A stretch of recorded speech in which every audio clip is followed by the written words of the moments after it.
We're back. I'm Garry Glenn, Hall County Sports. As the show will continue our presentation of the upcoming wintertime sports season. This segment, we invite to the show now a couple of folks that had successful programs last year, Kristi House and Benjie Wood. My old buddy Benjie back from the days of Johnson when I coached together over there, of North Hall basketball. And first of all, folks, we appreciate you taking time out to come in.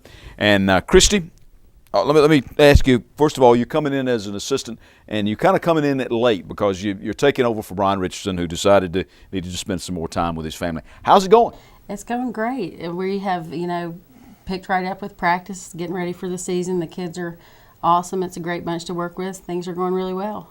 I know there was a little disappointment last year amongst the North Hall girls because they won Lanierland, right. And then, and it happens this way sometimes, you didn't make the playoffs. So are they kind of hungry this year? They seem to be. They've really stepped it up, and we're working super hard trying to prepare every day to be ready at the end and get to the state tournament this year. Well, some of them are coming off a great volleyball season. I know you got some athletes now. They definitely are. 3 of our juniors were a part of the North Hall volleyball team that made school history, went to the Elite 8 this year, so they're feeling pretty good and have not missed a beat, coming right into basketball and doing well.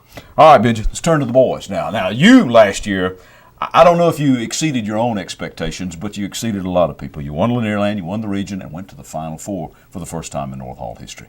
What you got coming back? Well, we lost 6 seniors off last year's team who were very key contributors and just great overall young men. But we had a lot of youth last year too, so we have some good kids coming back, and we have Chris Barnes coming back, who was actually our leading scorer last year, and Hamilton Harper is a senior who's really stepped up and played really well in practice. And, of course, Lance White and Candler Coker started for us pretty much the whole year last year. So, I think we got a chance to be pretty good again. Well, I know you're getting Candler back a little quicker than he had anticipated or even wanted, but at least the positive side is that he is coming back and can start working out with you now. Right, and Candler's really matured as a player this summer. He really has grown up a lot and really became a great leader for us this summer, and I'm looking for him to do special things. Well, and also, although it's an entirely different sport, being the starting quarterback, that's got to put a little confidence in you too.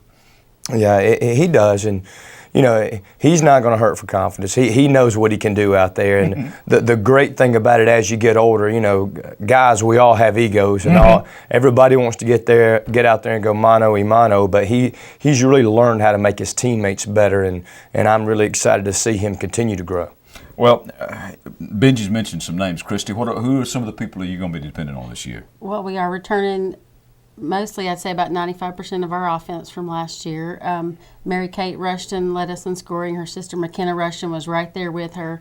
Also, Sarah Pascal, Tiffany Hamilton, Taylor Swazowski all played a big role last year. So we're, hoping to see more of them this year, just doing better.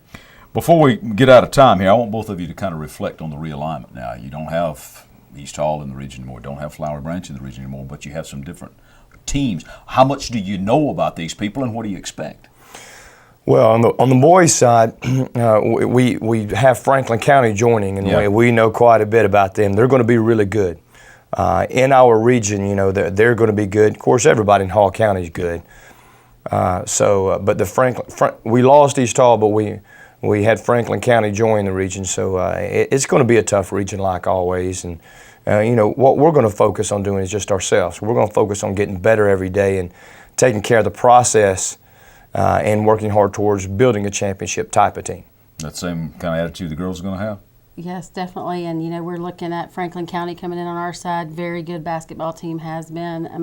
And then Chestatee, again, on our side as well. A couple of teams that we're looking at to measure ourselves against. Well, Lanierland's a little bit different this year. It's going to be played later in December, I understand. But is that still sort of an early barometer about how the teams are going to shake out, you think?